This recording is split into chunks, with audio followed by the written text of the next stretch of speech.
Welcome back to Wager Wars, where Rob and I give you our best 3 NFL bets each week. Going into week 12, George has his second week of being in the leaderboard under his belt and a $389 lead of profit. But I wouldn't be in the lead if Rob had actually put in Christian McCaffrey to score 2 touchdowns last week. Changing that pick right before the show could potentially lose me the entire season because instead of that pick, I took Tua over 1.5 touchdown passes and the kid burnt me. But let's get right into George's picks. With my first pick this week for Wager Wars, I am actually going to take Christian McCaffrey to score 2 touchdowns versus the Philadelphia Eagles. Those odds are coming in currently at plus 290 at Boyd Sports. Some people are considering this the game of the year. It could even be better than the Super Bowl itself. So why not get some action going on Christian McCaffrey, who I said might win the MVP award at the beginning of the season, to be a first player in a long time that's a non-quarterback to win the award. This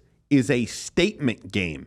Very similar to what Lamar Jackson did versus the Patriots when he won the MVP award. It was a primetime Sunday night game, and he put on for the city. I think Christian McCaffrey does the same thing here. Betting $100 on this will return you $390. My second pick this week for Wager Wars is going to be the Eagles money line at plus 126 currently at Boyd Sports. Listen, the 49ers have been bitching and whining since they got their ass whooped in the divisional championship game last year, and they were like, Brock Purdy, he got hurt. We didn't really have a quarterback. How do we, it wasn't that fair. Well, 49ers fans are about to have to shut the fuck up because Philadelphia is coming in to their hometown. They're not going anywhere. They're sleeping in their bed. They're coming into the stadium as an underdog. Expect the dog mask. Philadelphia will win this game outright. I don't even need the points. Betting $100 on this will return you $226. My third and final pick this week for Wager Wars is going to be the Broncos at plus 3.5.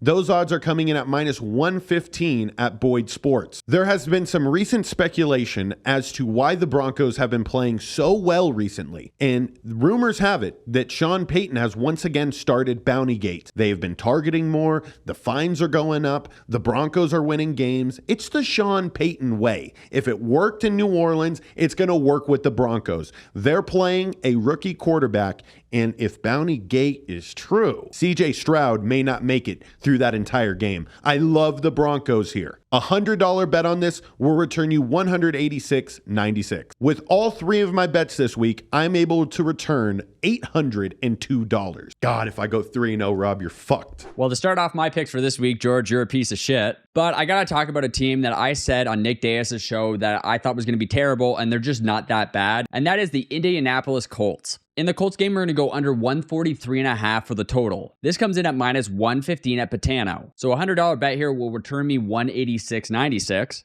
And the reason we're hopping on this one is the Colts, Tennessee Titans, not very great teams. Both have a lot of stuff to work on. The Colts will probably beat up on said Titans because the Titans are just straight up bad.